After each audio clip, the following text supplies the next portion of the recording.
మత్తయి సువార్త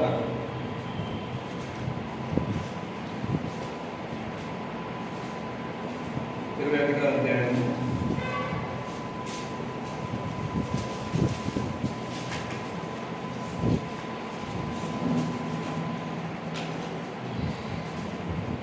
33 నుంచి 43 వరకు మార్చి చదువుకున్నాం. మత్తయి సువార్త 21వ అధ్యాయం 33 నుంచి 43 వరకు మార్చి చదువుకున్నాం. మరి ఒక ఉపమానము వినుడి. ఇంటి యజమానుడు ఒకడు ఉండెను. అతడు ద్రాక్ష తోట నాటించి దాని చుట్టూ కంచె వేయించి అందులో ద్రాక్ష తొట్టి తొలిపించి గోపురం కట్టించి కాపులకు దానికి గుత్తకిచ్చి దేశాంతరము పోయెను.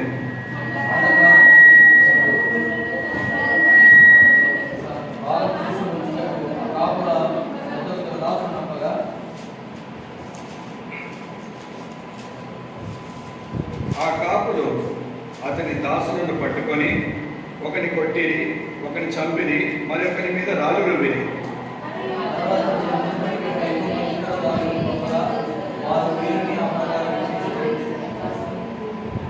తుదకు నా కుమార్ని సన్మానించదనుకొని తన కుమార్ని వారి యొద్దకు పంపెను.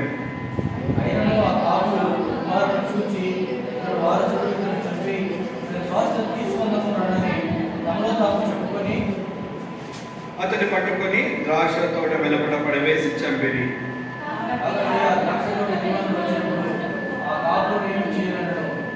అందుకు వారు ఆ దుర్మార్గమును కఠినముగా సంహరించి వాటి కాలముల యందు తమ పనులను చెల్లించినట్టు ఇతర కాపులకు ఆ ద్రాక్ష తోట గుత్తకిచ్చునని ఆయనతో చెప్పిరి.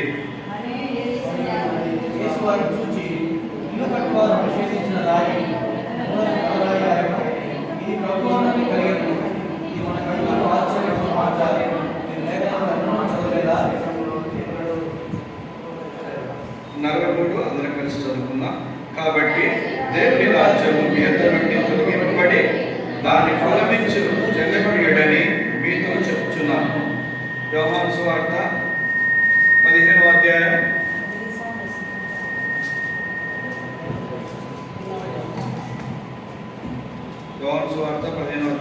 8వ వచనం. అందరు కలిసి చదువుకుందాం. మీరు బహుగా ఫలించుట వలన నా తండ్రి మహిమపరచబడను, ఇందువలన మీరు నాకు శిష్యులు అగుదురు. మోకరించండి. సహాయం కోసం ప్రార్థన చేస్తున్నాను. ప్రేమ తండ్రి, ఆయన లేకపోతే కాల సమయంలో ఎక్కువగా ప్రేమించి మీకు మరి ఈ వాక్య భాగంలో వివరించిన ఇంతగా మీరు జ్ఞాపకం మరి కొన్ని గాడ్ కింద తీసుకున్నట్టు రాస్తున్నాము. మరి అయోగ్యుని అపవిత్రుని కలిగిన వారిని ఒప్పుకుంటున్నాను. మరి మీరే మరి మిగిలిన వారికి మీరే మరి విరిచి పంచిపెట్టమని రాస్తున్నాను. ఆయన నన్ను మరి మరుగుపరచమని ఈ కుమారుని మహిమ తెచ్చుకోమని యేసుక్రీస్తు గారిని ప్రార్థిస్తున్నాం తండ్రి. అయితే మనం చదివినటువంటి యోహాను సువార్తలో ఏమనుంది? 15వ అధ్యాయం 8వ వచనం ఒకసారి చదువుకుందాం.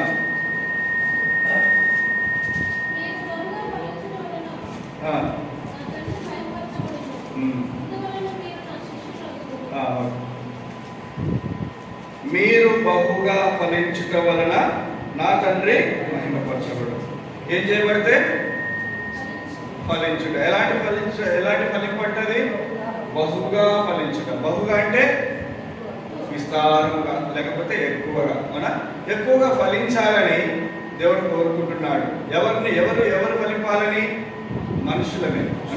మనుషులు ఫలింపబడితే, బహుగా ఫలింపబడితే ఎవరికి వస్తుందంట? మహిమ దేవునికి వస్తుంది.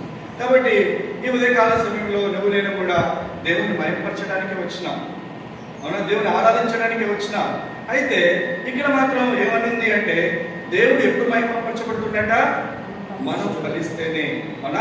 మనం ఫలిస్తేనే దేవుడు ఏం చేయబడుతున్నాడు. అయితే ఇదే విషయాన్ని చూస్తే కనుక అసలు మొట్టమొదట దేవుడు మనిషిని సృష్టించిన కానించి కూడా ఈ యొక్క ఫలము ఫలించుట అనే గురించి కూడా ఉన్నది. ఆదికాండం 1వ అధ్యాయము 28వ వచనం.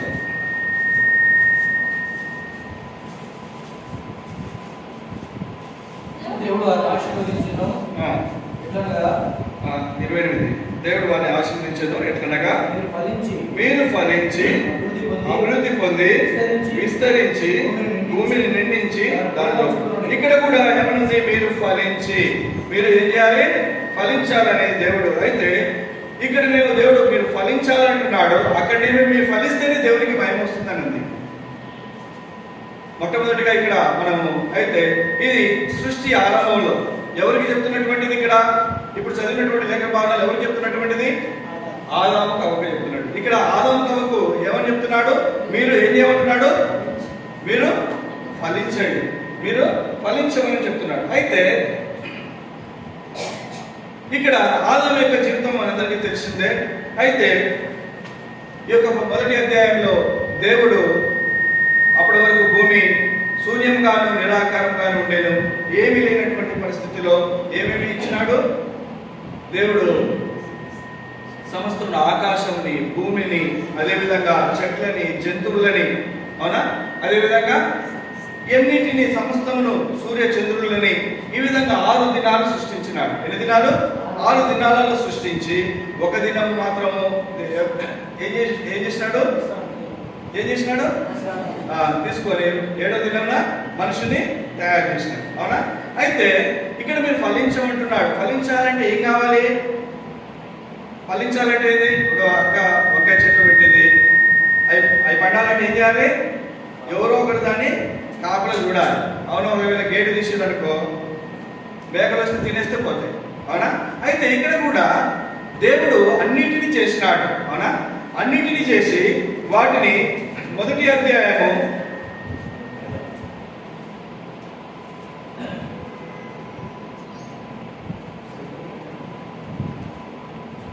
2వ అధ్యాయం 5వ వచనం.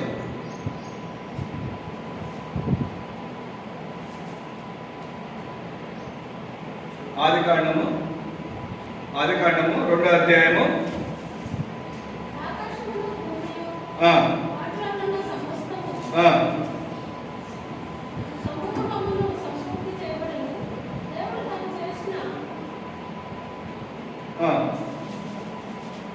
రెండవ అధ్యాయము 5వ వచనం.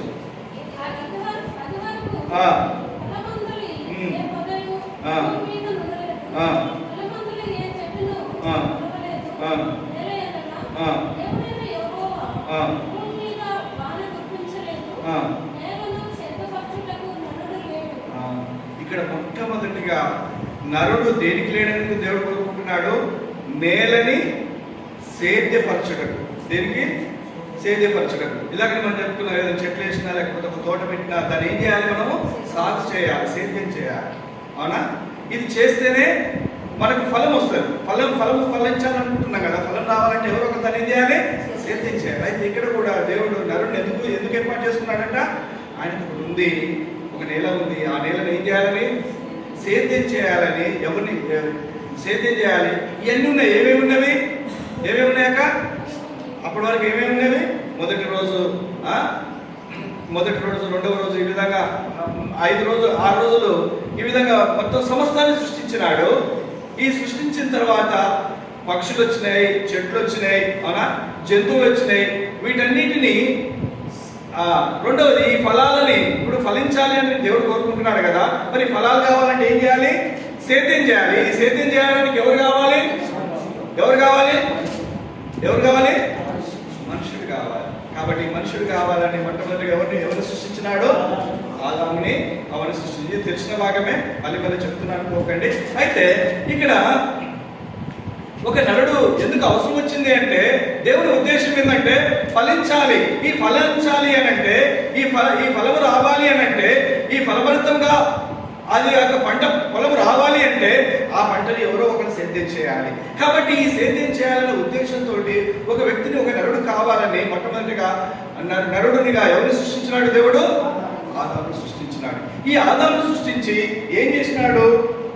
15వ వచనం కాపుగా ఉంచాను.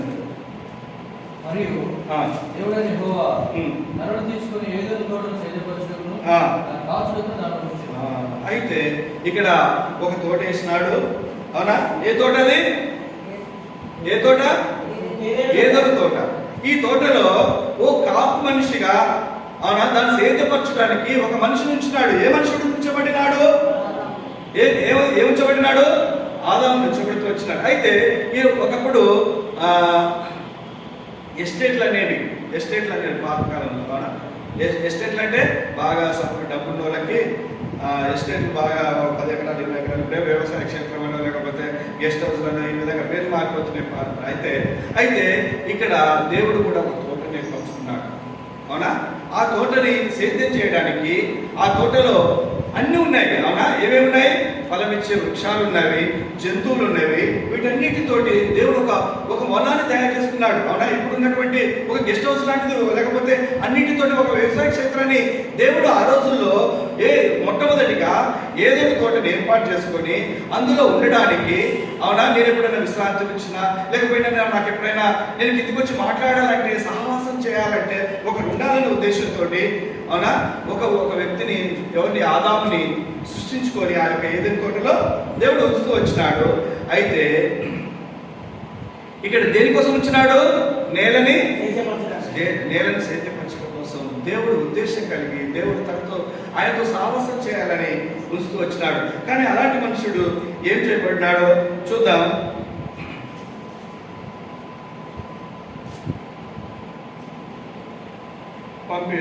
పంపివేసిన అనేది వాక్యం చూడండి.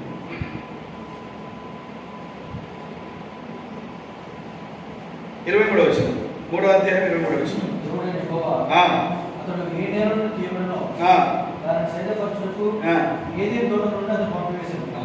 ఇప్పుడు ఎక్కడికి వెళ్ళిపోయినాడు? ఏదెను తోట నుంచి ఏం చేయబడ్డాడు? ఏం చేయబడ్డాడు? ఎందుకు పంపివేయబడ్డాడు?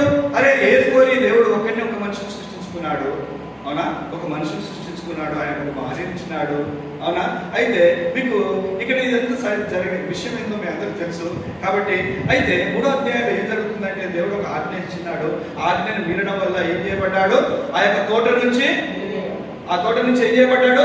పంపివేయబడ్డాడు, అవునా? పంపివేయబడ్డాడు. అయితే మీరు గమనించండి, ఇక్కడ 2వ అధ్యాయము 25వ వచనం.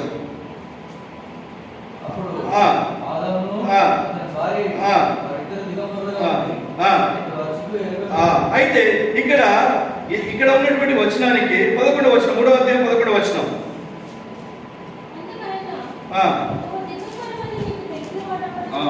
అయితే 2వ అధ్యాయంలో నేను దిగంబరత్వం తెలియలేదు, 3వ అధ్యాయానికి వచ్చాక తెలిసిపోయింది. నేను షార్ట్కట్లో చెప్పడానికి ప్రయత్నం చేస్తున్న టైం లేక. ఎందుకోసం అంటే ఇక్కడ ఏం జరుగుతూ వచ్చింది? అయితే 2వ అధ్యాయంలో దేవుడి ఉద్దేశం ఏంటంటే, ఒక తోటని ఏర్పాటు చేసినాడు. ఆ తోటలో ఆదాముని ఉంచినాడు, అవ్వని ఉంచినాడు. అప్పటికి వారు ఉన్నటువంటి స్వభావాన్ని బట్టి వారు దేవదూత అంటే దేవుడికి తక్కువగా సృష్టించబడ్డారు, కానీ దేవుడితో సహవాసం చేయాలని, అవునా? దేవుడితో సహవాసం చేయాలని ఏర్పరచుకున్నాడు. ఆ యొక్క ఏదో తోటలో ఉంచినాడు. అయితే వారు అలాగనే ఒకవేళ ఉండుంటే ఆ యొక్క తోటని ఏదో తోటని కనుక ఉండుంటే ఆయన ఒక రాజ్యాన్ని ఏర్పాటు చేసుకుని ఆ రాజ్యంలో నేను మహిమ పొందాలని, అలా ఇక నాకు మహిమ వీళ్ళతోనే వస్తుంది, వీళ్ళని నిందించాలని, ఫలించాలని వాళ్ళు ఏర్పాటు చేసుకున్నారు. కానీ ఇక్కడ ఆదాము ఏం చేయబడ్డాడు? ఆ తోట నుండి వెలివేయబడుతూ వచ్చినాడు. అయితే వెలివేయబడుతూ వచ్చి మళ్ళీ ఏం చెప్తున్నాడు దేవుడు? ఆయన చేసిన తప్పును బట్టి ఏం చెప్తున్నాడు? 17వ వచనం, 3వ అధ్యాయం.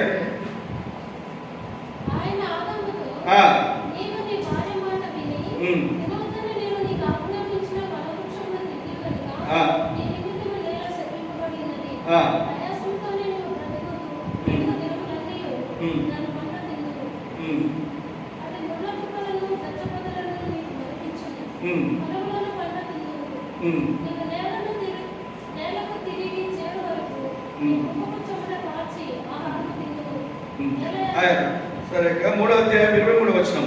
దేవుడైన యెహోవా అతడు ఏ నేల నుండి తీయబడినో దానిని సేద్యపరచుటకు.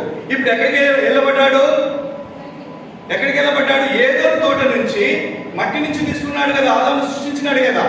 ఇప్పుడు ఆ మట్టి నుంచి తీయబడినటువంటి ఆ నేలను సేద్యపరచడానికి పంపించినాడు. మొట్టమొదటిగా ఎందుకోసం ఏర్పరచుకున్నాడు? దేవుడు ఏర్పరచుకున్నటువంటి ఆ యొక్క ఏదేని తోటని సేదపరచడానికి, ఆ యొక్క ఏదేని తోటని ఏరడానికి, ఆ ఏదేని తోటలో ఉన్నటువంటి జంతువులని, వృక్షాలని, పశుపక్షులని వాటన్నిటిని లోపరుచుకొని వాటి మీద ఏలుబడి చేయడానికి దేవుడు అధికారం ఇచ్చి ఆదామవ్వని కనుక అక్కడ ఉంచితే వారు చేసినటువంటి అతిక్రమమును బట్టి, వారు చేసినటువంటి పాపమును బట్టి దేవుడు ఏం చేయబడ్డాడు? ఆ ఏదేని తోట నుంచి వెళ్ళగొట్టి ఎక్కడికి పంపించినాడు? మళ్ళీ సేద్యపరచడానికి. ఏం సేద్యపరచాలి ఇప్పుడు? ఏదేని తోట మీద అధికారం లేదు. ఏదేని తోట మీద అధికారం ఉందా? ఏదేని తోట మీద అధికారమే ఉండుంటే, ఏదేని తోటలు కనుక ఉండుంటే దేవుడితో సహవాసం కలిగేవాడు. అయితే ఇప్పుడు ఏం చేయబడ్డాడు? ఆదాము చేసినటువంటి తప్పుని బట్టి ఆ యొక్క తోట నుంచి వెలివేయబడి మళ్ళీ ఏం చేయాలంట? మళ్ళీ సేద్యపరచడానికి. మళ్ళీ ఇక్కడ కూడా మళ్ళీ ఏ పని ఉంది ఆయనకు? వ్యవసాయ పని. ఈ రోజు అంటే కొంతమందికి ఉద్యోగాలు, కొంతమందికి చేతి పనులని, కొంతమందికి ఇది ఉన్నది. ఒకప్పుడైతే కొన్ని పాత దినాలలో ప్రతి ఒక్కరు వ్యవసాయం మీద ఆధారపడి బతుకున్న వారే. అవునా?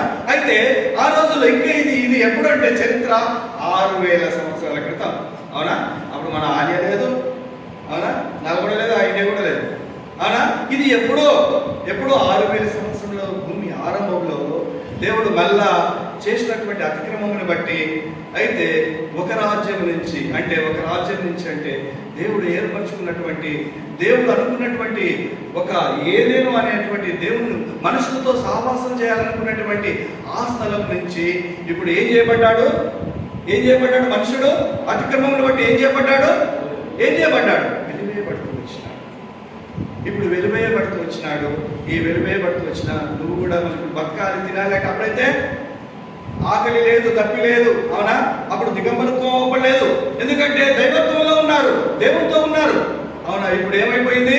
ప్రతిదీ వచ్చినాయి, ఆశలు వచ్చినవి, కోరికలు వచ్చేసినవి.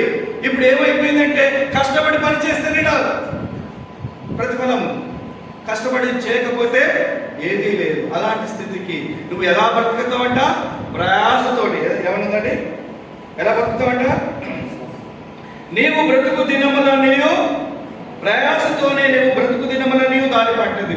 బ్రతికే దినాలన్నీ కూడా ఏం మూట కట్టుకున్నాడు? ఏం మూట కట్టుకున్నాడు? తెలుగు మాట్లాడుతున్నాగా?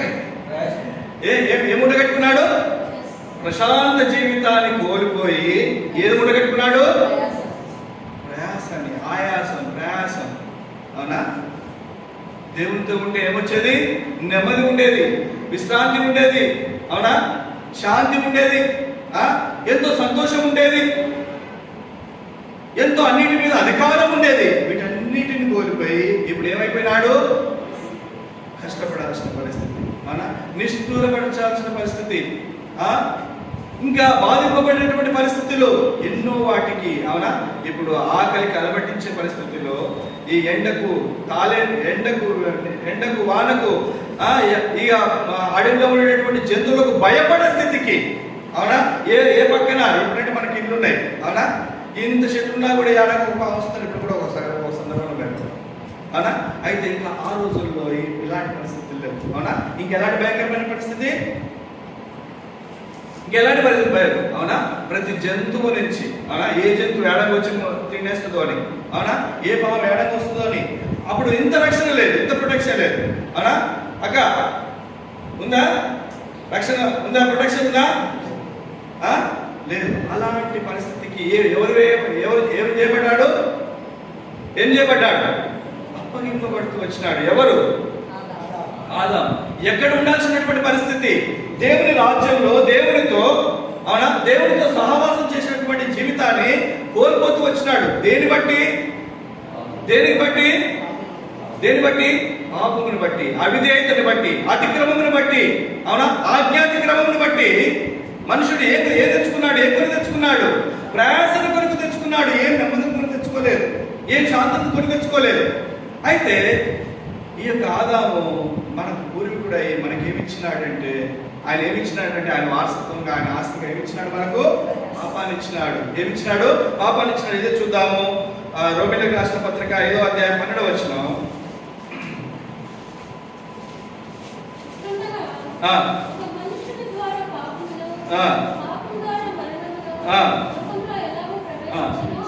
సరే అక్క, ఏమిచ్చినాడు? ఏమిచ్చినాడు ఇప్పుడు మనకి? ఈయన ఏమిచ్చినాడు మనకి ఇప్పుడు?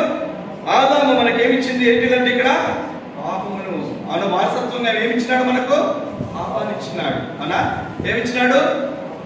పాపాన్ని ఇచ్చినాడు. ఈ పాపం ద్వారా ఏమొచ్చింది ఇప్పుడు?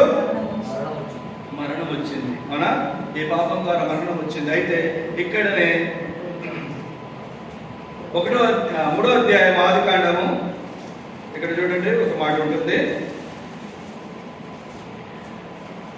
19వ వచనం.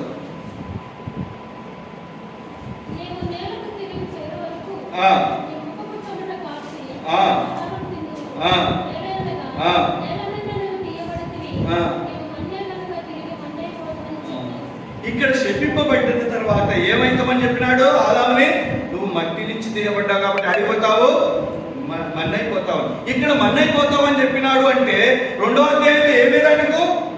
మరణం లేదు. ఏ లేదు? మరణం లేదు. మరణం లేనటువంటి జీవితం నుంచి అవునా చేసినటువంటి పాపం బట్టి మరణం పొందినటువంటి స్థితిని తెచ్చుకుంటూ వచ్చినాడు. అవునా? కాబట్టి ఈరోజు ఆదాము చేసినటువంటి ఆ అతిక్రమము, ఆజ్ఞాతిక్రమము, ఆదాము చేసినటువంటి ఆజ్ఞాతిక్రమము, ఆ పాపము ఈనాడు నిన్ను నన్ను కూడా వెంటాడుతుంది. ఆ పాప స్వభావము, ఆ పాప జీవితము, దేవునికి అవిధేయంగా తను జీవించినటువంటి జీవితము ఈరోజు మనకు వారసత్వంగా మనకు కూడా ఏమొచ్చిందా? ఇప్పుడు పాప జీవితాన్ని మనం గుర్తు తెచ్చుకుంటూ వచ్చినాం. అవునా?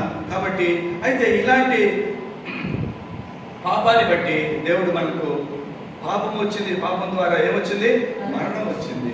ఈ యొక్క మరణాన్ని తీసేయాలైతే అయితే ఇప్పుడు ఒక వ్యవసాయదారుడు ఏం చేస్తాడు? వ్యవసాయదారుడు ఏం చేస్తాడు? ఇప్పుడు చెట్లు ఉన్నాయి, వాటి ఏం చేస్తాడు? సేద్యం చేసినప్పుడు మనకు వ్యవసాయం పొలం ఉందనుకో, ఫస్ట్ కలుపు మొక్కలు తీసేస్తాడు. ఫస్ట్ ఏమొస్తుంది? కలుపు మొక్కలేనా? నాకే పెద్దది కలుపు మొక్కలు వస్తాయా? వరి పొలంలో మొట్టమొదటి టర్మ్లో కలుపు మొక్కలు, ఇంకా కొంత తర్వాత దానికి అది చీడపురుగులు బట్టో లేకపోతే అది కొట్టి ఎడమో జరుగుతాయి. ఇంకేమేమి వస్తాయి? నష్టం. అంటే నేను నా ఉద్దేశం ఏంటంటే పంటను నష్టం చేసేటువంటి కారణాలు ఏంటి ఉండేవి? కలుపు లాంటివి ఉండేవి నష్టం చేసేవి, చీడపురుగులు లాంటివి ఉంటాయి, ఇంకా ఇంకేమేమి ఉంటాయి? తెగుళ్ళు ఉండేవి, ఇంకా తుఫాన్ వస్తేనో నష్టం జరుగుతుంది. అవునా? వడగంట పడుతున్నా నష్టం వస్తుంది, గాదుమారు వస్తున్నా నష్టం పడుతుంది. ఇవన్నీ కూడా దేనికి నష్టము? వ్యవసాయం చేసేటువంటి నష్టం. అవునా? అయితే ఇక్కడ కూడా అయితే చూద్దాం ఎందుకు చెప్తున్నాను వ్యవసాయ యొక్క నష్టం అనే దానికి. ఆదికాండము 2వ అధ్యాయము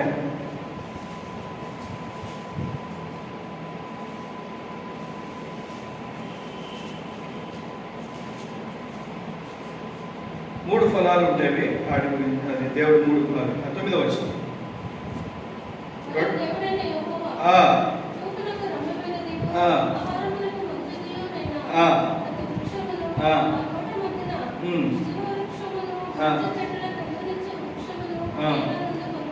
ఓకే.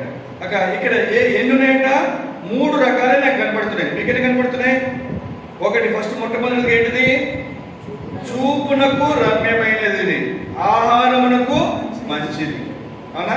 ప్రతి వృక్షం ఉంది. ప్రతి వృక్షం కూడా ఎలా ఉందంటే చూస్తానికి మంచిగా ఉన్నది, ఇంకా చూపునకు రమ్యమైనది, ఆహారానికి కూడా మంచిది.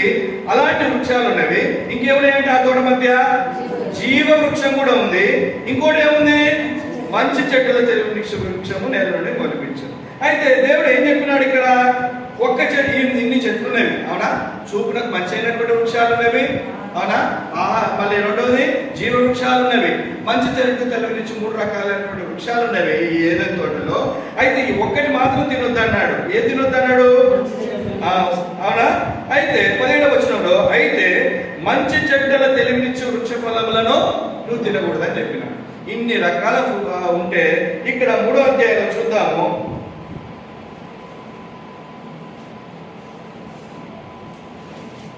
6వ వచనం. వీళ్ళకి ఒకరు తోడయ్యారు, వీళ్ళిద్దరు భార్య భర్తలకు తోడే ఒకరు చెప్తారు.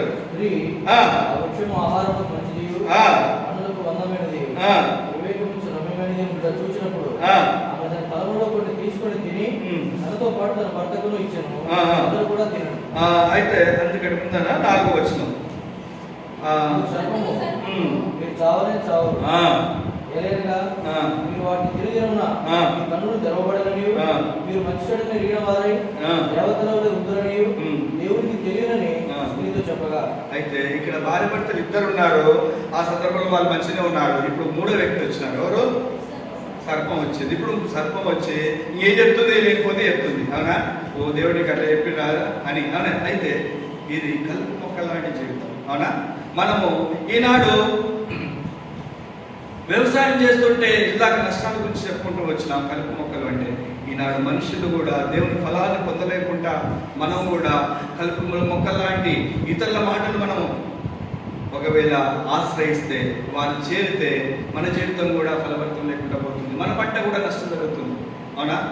అయితే ఇక్కడ కలుపు మొక్కల లాంటి మూడో వ్యక్తిని కావచ్చు. అవునా?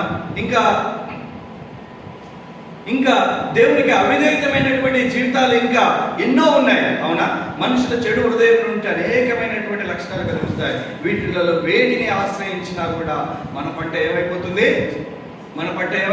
నష్టం జరిగిపోతుంది. మనకు కూడా ఏం రాదు, ఆ పంటకు ప్రతిఫలము రాదు, ఫలము రాదు, ఫలవంతమైనటువంటి పంటగా ఉండదు. అవునా? కాబట్టి ఈనాడు మార్కు సువార్త 7:21 వచనంలో ఉంటాయి, మనిషి హృదయంలో నుండి ఎన్ని భయంకరమైన వస్తాయో ఉన్నాయి. అవునా? ఇవన్నీ లక్షణాలు కనుక ఏ ఒక్కటి ఆశ్రయించినా కూడా ఏమైపోతుంది? మన మన మన మన ఫలము, మన పంట ప్రతిఫలం ఇవ్వదు. అయితే ఒక సేద్యగాడు, ఒక వ్యవసాయదారుడు ఒక పంటని నష్టం కాకుండా కలుపు మొక్కల నుంచో లేకపోతే చీడ పురుగుల నుంచో ఏ విధంగా అయితే వివిధ మందులను వాడో వివిధ ప్రయత్నాలు చేసే పంటను కాపాడుకుంటాడో, ఈనాడు నీవు నేను చెడిపోయి ఉండగా, అవునా, మన పంట కూడా నష్టం కాగానే మనకు కూడా దేవుడు వ్యవసాయపరంగా మన విషయంలో ఉన్నాడు. ఇలా చూద్దాము. అయితే ఇలా చదివినటువంటి యోహాను సువార్త 15వ అధ్యాయం 1వ వచనం,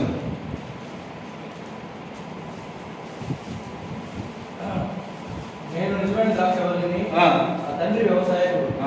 ఇప్పుడు తండ్రి మనకి ఎలా ఉన్నాడు? వ్యవసాయకుడిగా వచ్చినాడు. అవునా? మళ్ళీ ఏమొచ్చేసింది? ఆదాము నుండి మనం పాపను కొని తెచ్చుకున్నాం. అవునా? ఈ పాపం ద్వారా మరణాన్ని కొని తెచ్చుకున్నాం. ఇప్పుడు మనం జీవితం అంతా ప్రయాసంతో బతకాల్సినటువంటి పరిస్థితిని కొని తెచ్చుకున్నాం. ఇలాంటి జీవితంలో దేవుడు ఒక వ్యవసాయదారుడు పంటని కాపాడుకోవడానికి ఏ విధంగా చేస్తాడో, దేవుడు కూడా ఆనాడు పడిపోయినటువంటి ఆదామును మొదలుకొని ఈ యొక్క సమాజం వరకు ఇప్పటి వరకు కూడా వీళ్ళని బ్రతికించుకోవడం కోసం ఎఫెసీయులకు రాసిన పత్రిక 2వ అధ్యాయం 3వ వచనం నుంచి,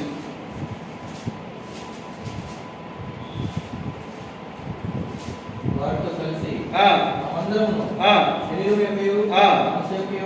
కోరికలు నెరవేర్చుకోవచ్చు, శరీరాశను అనుసరించి మునుపు ప్రవర్తించు పరమవారి వలనే స్వభావ సిద్ధంగా దైవోక్తికి పాత్రమైనవి. ఎలాంటి లక్షణాలు కలిగినవంట? శరీరం యొక్కయో మనసు యొక్కయో కోరికలు నెరవేర్చుకొనిచు మన శరీరాలను అనుసరించి ప్రవర్తించడం వల్ల కడమ వారి వలె స్వభావ సిద్ధంగా ఎలాంటి ఉగ్రతకు మనము దైవ ఉగ్రతకు పాత్రమైనవి అయినను దేవుడు కరుణా సంపన్నుడై ఉండి మన అపరాధముల చేత చచ్చిన వారమై ఉండినప్పుడు సైతం మన ఎడల చూపున తన మహా ప్రేమ చేత మనల్ని క్రీస్తుతో బ్రతికించాడు. ఇప్పుడు ఇక్కడ నష్టపోయిన మన పంటని, చెడిపోయిన మన పంటని, పతనమైపోయిన మన పంటని బ్రతికించడానికి దేవుడు వ్యవసాయదారుడుగా ఇప్పుడు ఏం చేస్తున్నాడంటే తన ప్రేమను మన మీద ప్రేమ అనే మందును మన మీద పిచికారం చేస్తూ వచ్చినాడు. ఇది ఎలా అంటే, ఒక మనిషిని అవిధేయత వల్ల ఏ రీతిగా అయితే మన మీదకి పాపం వచ్చిందో, ఆ పాపం ద్వారా మనకు నష్టం వచ్చిందో, మరణం వచ్చిందో, వీటిని తీసివేయడానికి ఆ తండ్రి వ్యవసాయదాయకుడు కూడా ఉండి, యూట్యూబ్లో ఈ మధ్య చూస్తే ఒక వ్యక్తి ఈ బైబిల్ యొక్క చరిత్ర గురించి చెప్తూ, దావీదు మహారాజు పాపం చేస్తే వాళ్ళ కొడుకుని చంపుతాడు. ఇది ఎక్కడి న్యాయము? చేసింది దావీదు కదా తప్పు. దావీదు చేస్తే దావీదుని చంపాలి, కానీ చిన్న పిల్లగాడు కొడుకుని చంపాల్సిన అవసరం లేదు కదా బత్షెబ విషయంలో అని ఒక యూట్యూబ్లో ఒక వ్యక్తి రీసెంట్గా వస్తే, అయితే దేవుని యొక్క ప్రేమ అక్కడ దావీదుకు బదులు కొడుకుని ఏ రీతిగా బలించినాడో ఇక్కడ నీ ఎడల నా ఎడల కూడా దేవుడు ప్రేమ కలిగి ఉన్నాడు. ఎలా ప్రేమ కలిగి ఉన్నాడంటే తన కుమారుని నీకోసం నా కోసం పంపించినాడు ఈ లోకానికి. నీ యొక్క పాపముని, నా యొక్క పాపముని, మన యొక్క అవిధేయత జీవితాన్ని, మనము ఫలించలేనటువంటి జీవితాన్ని తీసివేయడానికి, మన ఫలము బలవంతంగా ఉండడానికి చేయడానికి తండ్రి మన ఎడల ప్రేమని కలిగి ఉన్నాడు. ఎంతటి ప్రేమ అంటే తన ప్రియ కుమారుని ఈ లోకానికి పంపించినాడు. ఎవరి కోసం పంపించినాడు?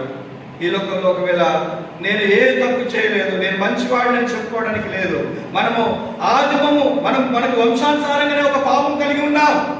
ఏ ఒక్కరి నన్ను నేను ఏది లేదని చెప్పడానికి లేదు. స్వభావ సిద్ధంగా అన్ని మనం దైవ ఉగ్రతకు పాత్రలై ఉన్నాం. మన శరీర ఇచ్చల్ని నెరవేర్చుకోవచ్చు. కాబట్టి మనకు ఆ సంక్రమించినటువంటి పాపము, మన వ్యక్తిగతంగా చేసినటువంటి పాపముల నుండి ఆ యొక్క పంటను మనం ఫలభరితం చేయడం కోసం ఆ వ్యవసాయదారుడుగా ఆ దేవుడు తన కుమారుని పంపుతూ వచ్చినాడు. ఆ కలవరి శిలువలో ఆ కుమారుని బలి చేయడం ద్వారా ఈరోజు నీకు నాకేమొచ్చింది? రోమిలి రాష్ట్ర పత్రిక 5వ అధ్యాయము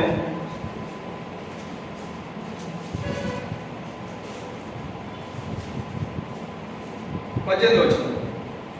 కాబట్టి తీర్పు ఒక అపరాధం వలన వచ్చినదై మనుషులందరికీ శిక్షావిధి కలుగుటకు ఎలాగూ కారణమైనో, అలాగే ఒక పుణ్యకార్యం వలన ఉపాదానం మనుషులందరికీ జీవప్రదమైన నీతి విధింపబడుటకు కారణమైన పుణ్యకార్యం నీ ఎడల నా ఎడల జరగబడుతూ వచ్చింది. అది కృప దానంగా చేయబడుతూ వచ్చింది. మన ఆ కుమారుని నీకోసం నా కోసం పంపించబడి మన యొక్క పంటని ఇప్పుడు ఫలభరితం చేయాలని, మనం ఆశీర్వదింపబడాలని దేవుడు ఆ యొక్క ప్రియ కుమారుని పంపిస్తూ వచ్చినాడు. అయితే ఈ యొక్క ఎవరైతే ఇది ఒకవేళ నూతనంగా వస్తే, అయ్యా మరి నూతనంగా వచ్చిన వారు, లేకపోతే అసలు దేవుని గురించి తెలియని వారు, అయ్యా నువ్వు పాపివి నీకోసం పంపినాడు అని అంటే అయిపోతారు. ఒకవేళ మన జీవితం ఎన్ని సంవత్సరాల నుంచి మనం రక్షింపబడుతున్నాం, అవునా, ఎన్ని రోజుల నుంచి మనం ఉంటున్నాం. అయితే మనకేంటిది అంటే చూద్దాం. మత్తయి సువార్త 3వ అధ్యాయం 10వ వచనం.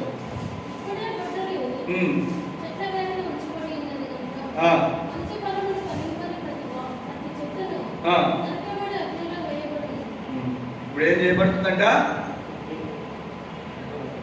మారు మనసుకు తగిన ఫలము ఫలించకపోతే మన చెట్టు ఏం చేయబడుతుందంట? ఇప్పుడు ఇంటి ముందను చెట్టు ఉంటుంది, ఎన్ని నీళ్లు పోసినా ఏం చేసినా అది పండకపోతే ఫలించకపోతే వస్తారా? ఒక బత్తాయి తోట ఉంది, ఇక కాసి ఉడిగి అయిపోయింది, వాటిని అట్నే ఉంచుకుంటారా? నా భూమి అయినా ఉంచుకుంటారా? నా చెట్లైనా ఉంచుకుంటారా?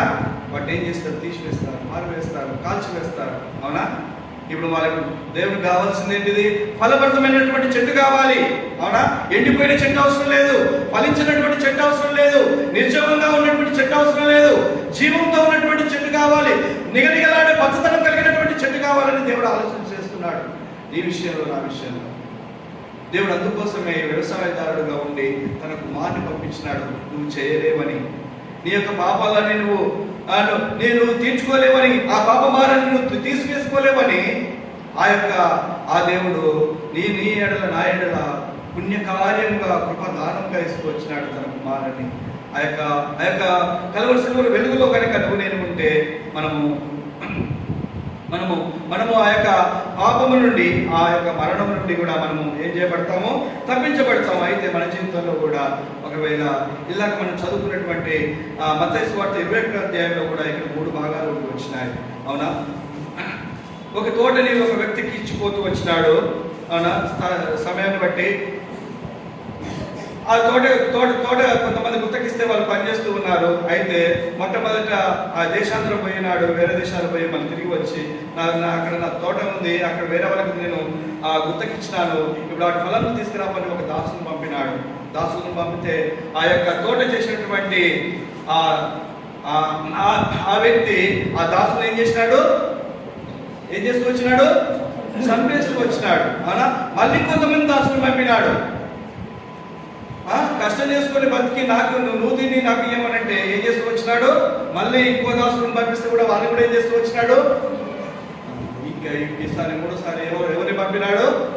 కుమారుని పంపినాడు. కుమారుని పంపితే కుమారుని కూడా ఏం చేసినాడు? ఇంకా ఉన్న ఒక కొడుకు ఈ కుమారుని చంపేస్తే ఈ ఆస్తి కూడా నాకే అవుతుందని అత్యాశతో కొడుకుని కూడా చంపేస్తూ కుమారుని కూడా చంపేస్తూ వచ్చినారు. అయితే ఇక్కడ ఉపమాన భావం ఏందయ్యా మరి ఏంది ఎలా అంటే ఏం చేయాలంటే దానికి చివరికి ఏముంది? మత్తయి సువార్త 3వ అధ్యాయం చివరి వచనం అంటే 43వ వచనం.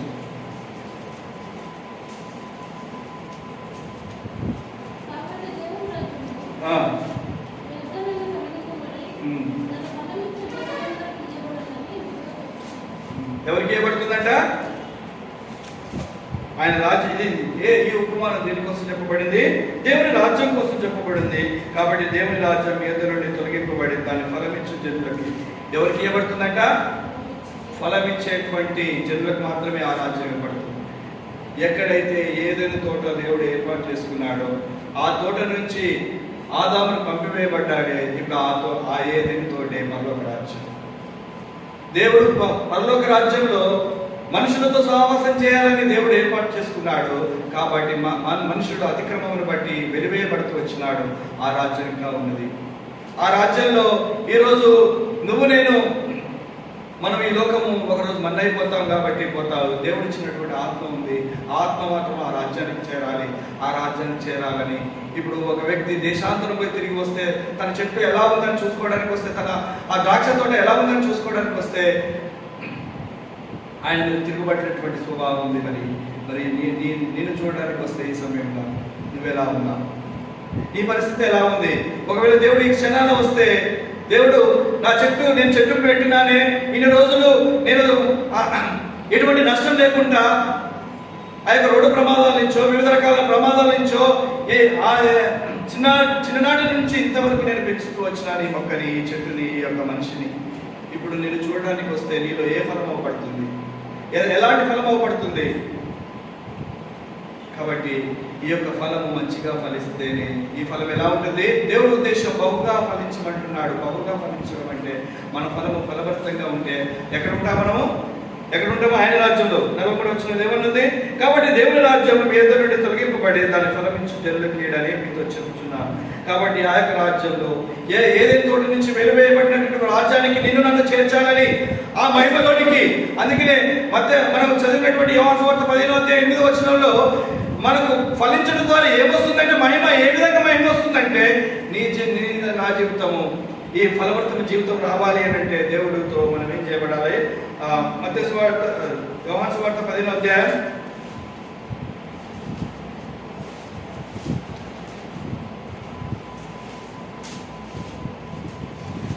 4వ వచనం.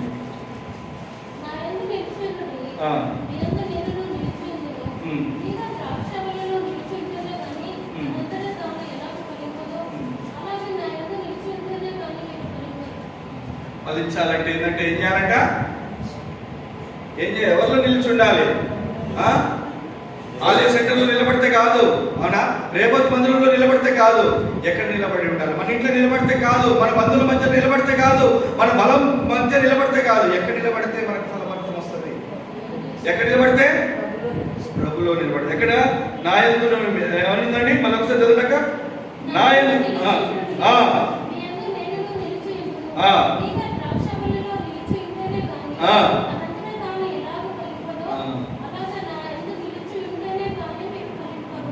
కాబట్టి నీ కళ్ళ నువ్వు ఫలించాలనుకుంటున్నావేమో, అది నీ వల్ల కాదు. ఆదాం వల్లనే కాలేదు, చేతులతో తయారు చేసిన ఆదాం వల్లనే కాలేదు. అక్కడనే అతిక్రమింపబడ్డాడు. పాపానికి, అతిక్రమకు, తిరస్కరణకు గురైతూ వచ్చినాడు, పంపివేయబడుతూ వచ్చినాడు. నీ వల్ల నా వల్ల కూడా కాదు. నీ వల్ల నా వల్ల ఆ ఫలం ఫలభరితం కావాలంటే మనం ఎవరితో ఉండాలి? ఆయనతో అంటుకట్టబడి ఉంటేనే. అవునా? ఎలా ఉండాలి? ఆ తీగలో ఉంటేనే మనం కూడా ఏం చేయబడతామో, ఆ నిలిచి ఉంటేనే మనం ఏం చేయబడతామో, మనం ఫలిస్తాం. కాబట్టి దేవుడు ఫలించాలని కోరుకుంటున్నాడు. అవునా? దేవుడు నిన్ను నన్ను త్రోసివేయడానికి ఆయన ప్రాణం పెట్టలేదు. నేను ఎండిపోవడానికి ప్రాణం పెట్టలేదు. నీ నుంచి నా నుంచి ఆయన ఆశించిందల్లా నువ్వు ఫలించాలి, నువ్వు మంచిగా ఉండాలి. అవునా, నీతో మహిమ రావాలని దేవుడు ప్రాణం పెట్టుకు వచ్చినాడు. కాబట్టి ఇప్పుడే గొడ్డలి చెట్టు మొదలుగా ఉంది. అవునా, ఒకవేళ ఫలించకపోతే కొట్టేస్తా అంటున్నాడు. ఆ నరక కొట్టివేస్తే ఎక్కడ ఉంటుంది మన చెట్టు? నరకంలో ఉంటుంది, అగ్నిగుండంలో ఉంటుంది. అది మేల. లేకపోతే నీ చెట్టు నా చెట్టు దేవుని రాజ్యంలో, ఆ ఏదైనా తోటలో దేవునితో సాహసం చేయాల్సినటువంటి రాజ్యంలో ఉండడం మేల. కాబట్టి ఆ యొక్క నా జీవితం ఫలించాలి అని అంటే ఈ లోకంలో ఫలించాలని, అదేవిధంగా ఈ లోకంలో విడిచిపెడితే ఆ యొక్క రాజ్యంలో దేవుడు నిన్ను నన్ను ఫలింపజేసి నీ ద్వారా నా ద్వారా మహిమ రావాలనుకుంటున్నాడు. కాబట్టి దేశాంతరం పోయినటువంటి వ్యక్తి ద్రాక్ష చెట్టును చూస్తానికి వస్తే ఏ రీతిగా ఆ యొక్క ద్రాక్ష చోట ప్రతిఫలం అవ్వబడుతుందో, ఇప్పుడు ఈ సమయాన్న ఈ క్షణాన్న నీ యొక్క నా ఆరాధన ఎలా ఉంటుందో, దేవుని ఏ విధంగా దేవునికి నిన్ను పెట్టి ఇంతవరకు చేసినటువంటి జీవితం దేవునికి ఎలాంటి ఫలాన్ని ఇస్తున్నావో, ఒకవేళ ఈ సమయాల్లో దేవుని నీ ఆరాధనతోటి నీ మనసుతోటి నీ యొక్క హృదయపూర్వకమైన ఆరాధనతోటి దేవుని మనము నీ యొక్క తోటని, నీ యొక్క చెట్టుని, ఇంతవరకు నీ వయసు ఇప్పుడు ఎంతవనో అంతవరకు నిన్ను ఏ విధంగా కాపాడినాడో, నిన్ను ఏ విధంగా చేసినాడో, నీకు చేసినటువంటి మేలు, నీకు చేసినటువంటి లాభముని బట్టి దేవునికి మనము కుమరించుకునే వారంగా ఉండాలి. అందుకోసమే దేవుని కుమారుడు నీ కోసం నా కోసం మనం ఉంచబడ్డాడు. కాబట్టి ఈ సమయంలో ఆయన కోసం మనము ఆరాధించబోతున్నామే ఉంటున్నాం. మోకరించండి. ఒక తర్వాత